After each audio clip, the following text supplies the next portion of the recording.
लक्ष्मी का दीप हमेशा लंबी बत्ती का, हमेशा लंबी बत्ती का। शिव महापुराण की कथा कहती है, बाती जो लगाई जाती है दीपावली पर लगाओ, चाहे आप धनतेरस पर लगाओ, चाहे आप रूप चौदस पर लगाओ, चाहे पड़वा पर लगाओ, चाहे दूज पर लगाओ, बाती हमेशा लंबी होना चाहिए। लंबी बाती, चाहे तेल की लगा रहे हो चाहे घी की लगा रहे हो, भाव से। वैकुंठ ये सुंदर रूप चौदस की जो पूजन का विधान है,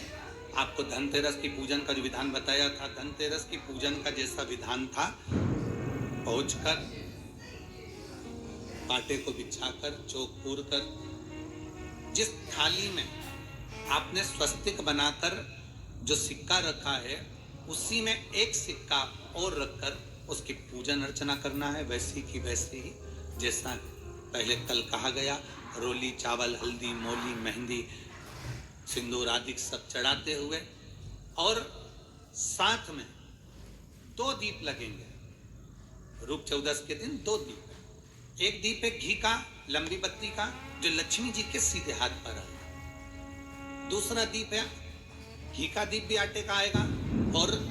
तेल का दीप भी आटे का आएगा। जो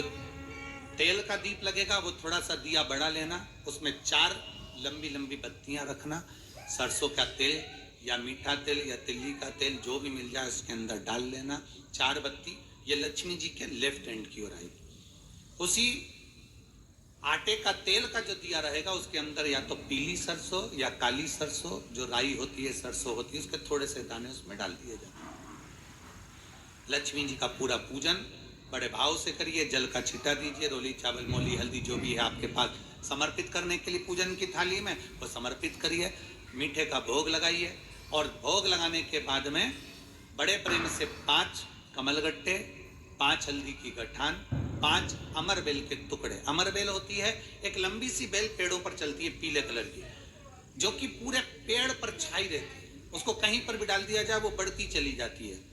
वो हमारे वंश की वृद्धि के लिए, लक्ष्मी की वृद्धि के लिए श्रेष्ठतम मानी जाती है। 5 टुकड़े अमरबेल के, 5 हल्दी की गठान, 5 कमलगट्टे दोनों हाथ में लेकर माँ लक्ष्मी से प्रार्थना करते हुए उन सिक्कों पर समर्पित। ये सैंडविच कितना बढ़िया है। सिक्कों पर समर्पित कर कर जो घी का दिया लगाया है तुमने लक्ष्मी जी के सीधे हाथ पर, उसको उठाकर माता की आरती कर लीजिए। जो तेल का दिया है, घी का दिया वापिस रखकर आरती के बाद में जो तेल का दिया है 4 बत्ती वाला जो तुम जला कर रखी हो, उसको पूरे घर में घुमाकर, रूप चतुर्दशी के दिन, रूप चौदस के दिन, नरक चौदस के दिन पूरे घर में घुमाकर, सारे घर के दरवाजे खोलकर बड़े प्रेम से घुमाकर, मुख्य द्वार के बीच में जो घर से बाहर निकलने वाला द्वार है उसके ठीक बीचों बीच वो दिया 4 बत्ती का रख देना चाहिए। कुछ देर के लिए दरवाजे खुले रखना चाहिए। पूरे घर में माता लक्ष्मी का स्मरण करते हुए श्री शिवाय नमस्तुभ्यम बोलते हुए दिया रखकर जब वापिस आए, माता लक्ष्मी को झोली पसार कर प्रणाम कर कर कहें, माँ हमारे घर में निवास करो, आपका भंडार सदा भरा रहे, खाली ना हो। हे माँ, जैसे हम दामोदर मास की कथा का रसपान कर रहे हैं, कार्तिक मास की कथा को श्रवण कर रहे हैं, जैसे हमने कार्तिक के महत्व को जाना है और उस महत्व को जाना कि लक्ष्मी भगवान शिव की आज्ञा से जाती है, नारायण की आज्ञा से जाती है, उसी तरह आप हमारे घर में शिव और नारायण की आज्ञा से विराजमान होइए। माँ को प्रणाम करिए बड़े भाव के साथ। ऐसी ही ये रूप चतुर्दशी की पूजन का विधान है। ये रूप चतुर्दशी की पूजन जो थाली अपने धनतेरस के दिन रखी है, उस थाली को आप रात्रि को हटा सकते हो, दूसरे दिन फिर वही थाली रखा जाती है। तीसरे दिन दीपावली का जो पर्व होगा, कल की कथा में आपको 2 बजे से 5 बजे तक जो कथा होगी कल की, आज की कथा तो 9 बजे से 10 बजे तक है, पर कल की कथा 2 बजे से 5 बजे तक होगी। 2 से 5 इसलिए रखी है क्योंकि उसमें 3 दिन की पूजन का विधान बताना है, दीपावली का, फिर पड़वा का, फिर दूज का। तो बड़े प्रेम से उस कथा को, कल की कथा को अपन 2 बजे से 5 बजे तक श्रवण करें। भगवान को अपने हृदय की बात, अपने चित्त की बात, अपने मन की बात बाबा को प्रार्थना करें। और हम तो निवेदन करेंगे, प्रयास करिए, अगर हो सके रूप चतुर्दशी का अगर दिन है, नरक चौदस का दिन है, जैसे कुबेरेश्वर धाम पर दीपावली कब की है, 31 अक्टूबर की, तो तो 29 तारीख को धनतेरस है, 30 तारीख को रूप चतुर्दशी है, नरक चतुर्दशी। तो हम तो प्रार्थना करें, निवेदन करें आपसे,